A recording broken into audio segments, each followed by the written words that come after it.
Sigourney Weaver broke into films with Alien and drew attention with the recent Australian film The Year of Living Dangerously. She got her M.A. from Yale Drama School, and I asked her whether there was a trend in showbiz for actors and other creative people to get extensive training in universities before starting careers. I don't think you need an academic background necessarily. I think most actors I know are very well read anyway, whether they've been through a formal training or not.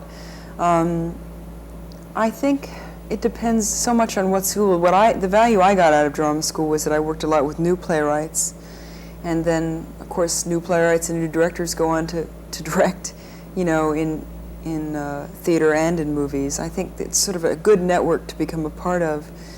But I guess I'm glad that there's a trend toward getting more trained people, because acting isn't easy. And I think it's good that they're reaching out to people who have certain tools rather than just a photogenic face. This is encouraging to me. I don't know why the trend is happening, frankly, because I don't think the roles are more demanding than they used to be. But maybe there are more actors who are going back and forth because films aren't giving them quite enough to do in terms of what they want to express. So they're doing plays as well as films and broadening their base. Yeah. Well, we know that you are an accomplished actress from The Year of Living Dangerously.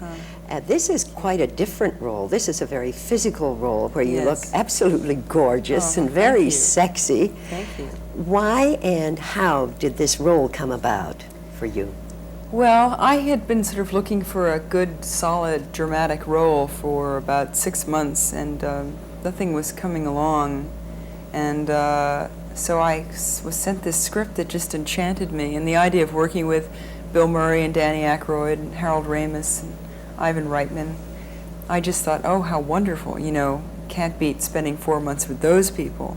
And also the idea that I get possessed in the film, so I'm playing two different people, is an idea that I have always been drawn to in the theater, and I wanted to try to do it on screen. So it seems as though it would be all fun working with these zany characters. I guess there was a lot of improvisation. They say there was. What about your role? Were you allowed to improvise, or did you contribute to it? Oh yes, I mean, I think that's one of the reasons why it was such a good working relationship, because I had some criticism of the role as written. She wasn't a cellist. She was very much the girl, you know, and Ivan... The kind of sex object girl. Well, I guess you could say that.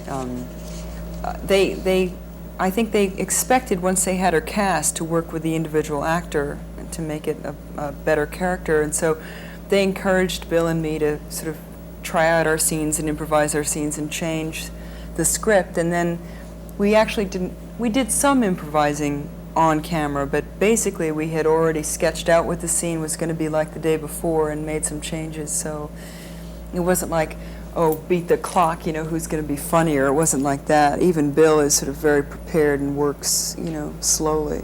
That's interesting that you say that, because I really couldn't imagine anything more confusing than landing up on a set. Yeah. I know some directors have worked that way and do work that way too. Have you? Yeah. In Alien and The Year of Living Dangerously, we would improvise, but I enjoy it. You see, I think it's great.